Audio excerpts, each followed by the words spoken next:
Good morning, everyone, and welcome back to Zoo School Live. Today we just want to shout out to T-Mobile for sponsoring our episode. And now I'm going to turn it over to Keeper Kelsey. Hi guys, my name is Keeper Kelsey, as Laura said, and today we're going to be talking about our African straw-colored fruit bats. So these guys are really cool. Whenever you come into the Wildlife Lodge, they're one of the first animals you see. And these guys are actually one of my favorites in this building. So as their name may suggest, they are from Africa, and they typically live in sub-Saharan Africa. So that means they live in the lower southern half of it. They will live in pretty much any habitat. They'll live in savannas and moist and dry tropical forests, as well as in cities. These guys are only near threatened, so their population is declining, but they're not really bad just yet. So with a little bit of help, they will bounce right back. Some of their threats are habitat loss, hunting, and persecution. So habitat loss, a lot of that has to do with deforestation. So when big trees get cut down that these guys roost on, they have to move or they end up falling on the ground, and then they can get eaten by predators. Hunting is by people and some animals. So these guys sometimes will be harvested as a whole colony. So people will find them all roosting in a tree together, and they'll cut the whole tree down and then collect the entire colony, which can be up to 100 bats. And these are actually one of the most heavily harvested bats for bushmeat in West and Central Africa. So they get eaten quite often by people. And these guys are actually the second largest fruit bat in Africa. So I always hear when people come in here about how big these bats are. So they are very large, but they're not actually the biggest bat. The big bats that are very large and their wings are over 3 feet wide when they open them up are the flying foxes that actually live out in Australia. So there is actually another fruit bat in Africa that's a little bit bigger than these guys. These guys are nothing to laugh at. They're pretty big. They're about 5 to 9 inches long from their head to their tail. And when they open up their wings, if any of them do that for us later today, you'll see they're very big. They can be up to 30 inches wide. That's over 2 feet of wingspan. So they actually have really big wings. And these bats too, they have really broad wings. They're actually kind of better for endurance flight. So these bats have one of the largest migrations of any species of mammal in the world. They'll migrate in the millions to meet all in one place in Africa. And due to that, these guys have evolved to have really strong wings that are very good for long distances. Because their wings are a little bit better for flying really far, they're actually not really good at maneuvering in small spaces when they fly. So these guys typically forage towards the tops of the trees. And I did mention their groups. So they have little colonies that kind of hang out together during the year, and that's up to about 100 individuals.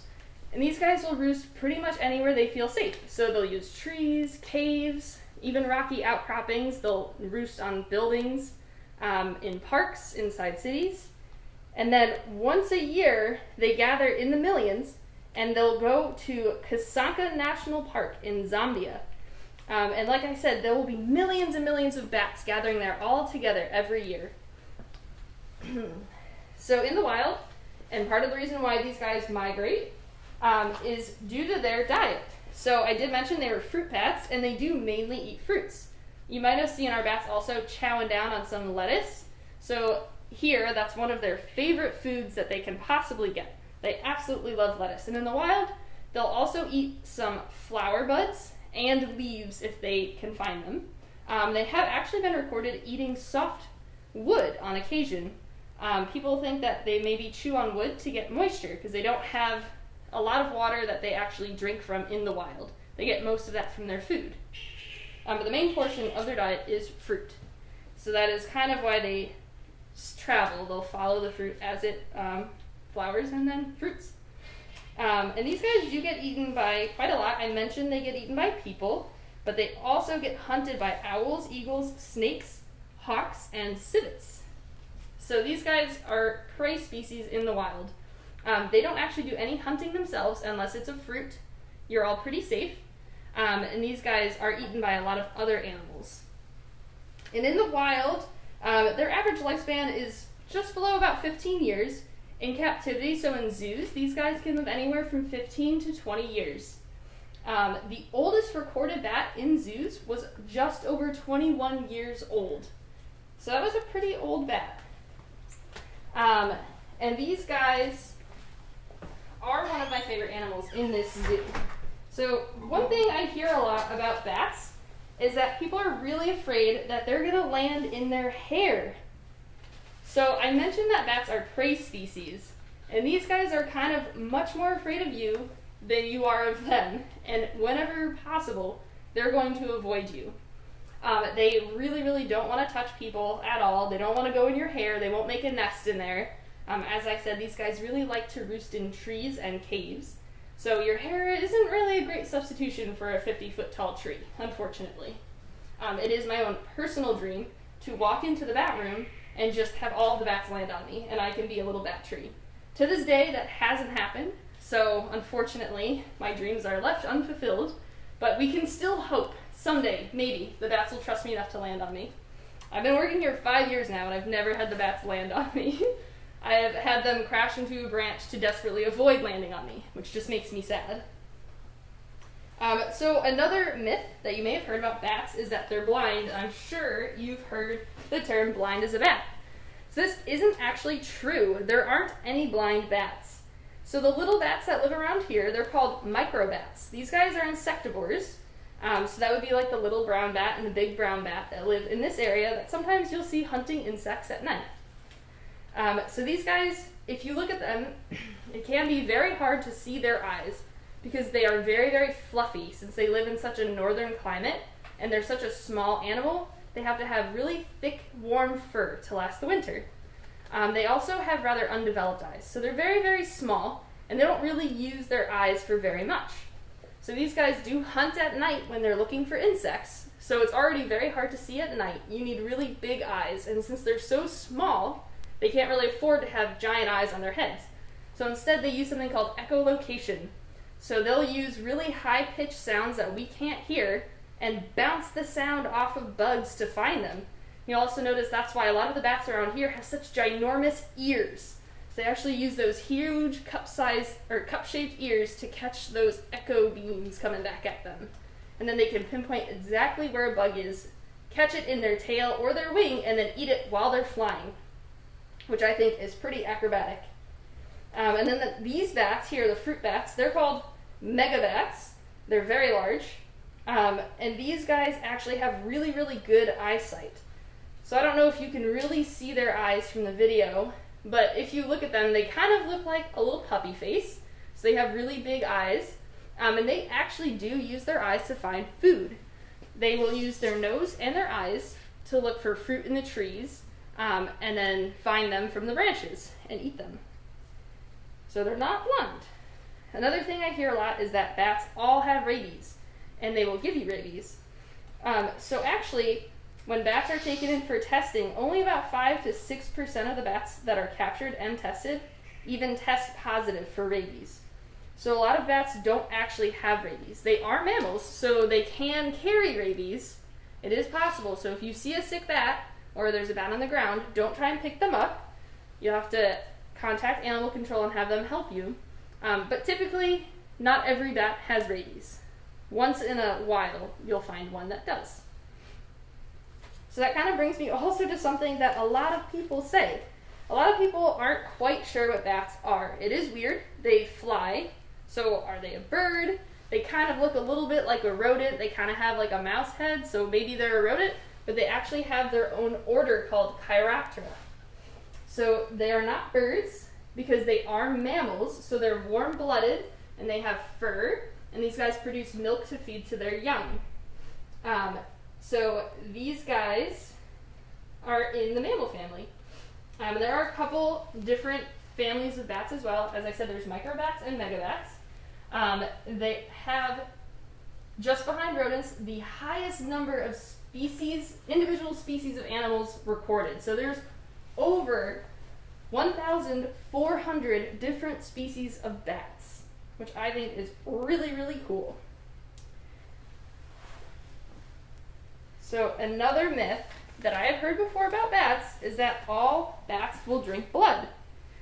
So I'm sure everyone's heard of vampire bats. So there are species of bats that drink blood, but it's actually very, very few. So I mentioned that there's about 1,400 different species of bats. Out of all of those bats, there are only 3 species of bats that actually drink blood. And mostly, their diets are actually made up of livestock blood. So they will actually drink a lot of cow blood. And kind of on that note, you might be thinking, why do we need any animals that drink blood or just eat fruit or eat insects? So bats are actually super, super important. These guys are pollinators, they're seed dispersers, and pest control, all wrapped into one adorable little package. So these guys in the wild, all the fruit bats, actually help a lot with seed dispersal and pollination. So you might have heard that bees pollinate flowers by drinking the nectar and then getting covered in pollen and bringing the pollen to the next flower. So bats actually do the exact same thing.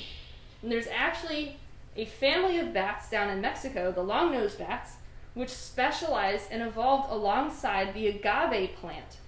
So the plant actually produces an extreme amount of nectar that these bats will drink from at night. And the flowers actually bloom at night as well to encourage the bats to drink from them. So these bats will go into the flowers and they'll drink the nectar and they'll get covered in pollen, and then when they move to the next flower, they will pollinate it, which will help that flower produce seeds to make more agave plants. And you might be thinking, why is agave important? So for any of our adult viewers, if you ever enjoy tequila, you have bats to thank. So tequila actually is made from the agave plant. And I know a big trend right now too is people switching to agave nectar as a honey substitute. And this is fine, but we have to make sure we're using sources that are actually bat friendly. So there have been some issues with long-nosed bats essentially being out-competed for agave by people. But there's some farms down in Mexico now that are actually selling bat-friendly tequila, and hopefully soon we'll have bat-friendly agave nectar that actually leaves certain plants for the bats to drink from. That way people aren't monopolizing all the agave. For seed dispersal, that's going to be bats like these guys, the African straw-colored fruit bats. So they're going to be eating fruit, and they're eating the whole fruit. So they're going to accidentally consume some seeds. They're not really looking to eat seeds, so they're not chewing them up super great. But then when they're flying and they poop, they actually poop out the seeds.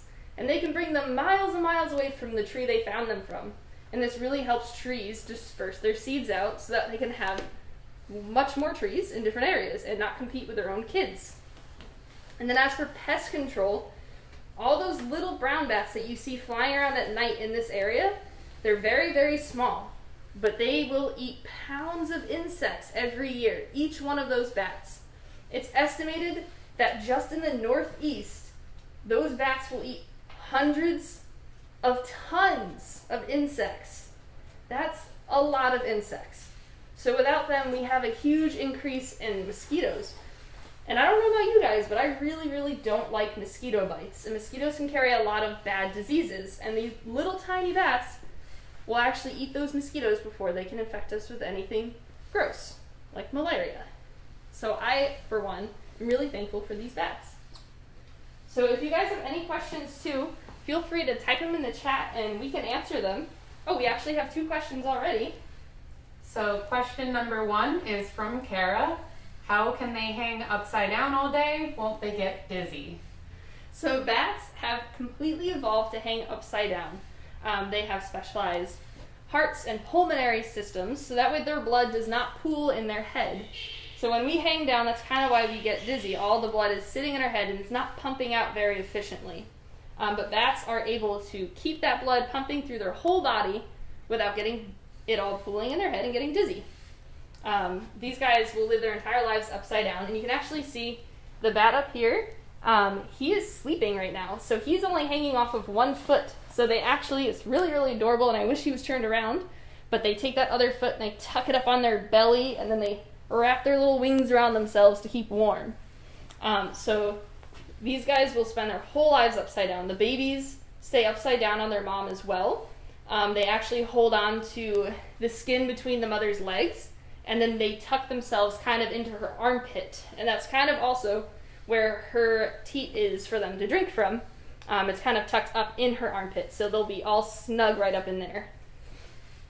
All right, question number 2 is from Laura. She would like to know, do you have a favorite bat? So my favorite bat, her name is actually Purple Bat. We'll see if we can find her. She's usually at the lettuce, taking all of it. She has little thumb rings. So not all of our bats have thumb rings. There's 3 bats that have rings on their thumbs. There's Purple Bat, Blue Bat, and Red Bat. So Purple Bat has purple and white rings on her thumbs. So we can see if we see her walking around. There's also a good chance that she ate all the food she wanted and then went to go take a nap. But Purple Bat is one of our nicest bats. Usually when we go in there to clean or feed these bats, she's down in your face yelling at you. And really, she just wants you to give her lettuce. She will occasionally take lettuce right out of her hands as well, too. But she really prefers to get it herself. And I'm not sure where she is right now, so I think she is one of the bats who's kind of tucked up going to sleep. She might actually be the one sitting here by the lettuce. That way when she wakes up again, the lettuce is right there, and she can eat it again. All right, next question is from Joseph. He would like to know, how much do they weigh? So they actually don't weigh a lot. They're only about 8 ounces total, so it's not very, very heavy. They do have very small bones, and you can see in that wing right now, it's mostly skin. So they have a rather small body with really fine and delicate wings. So they don't weigh a lot. That is very important for flight because the heavier you are, the bigger your wings need to be.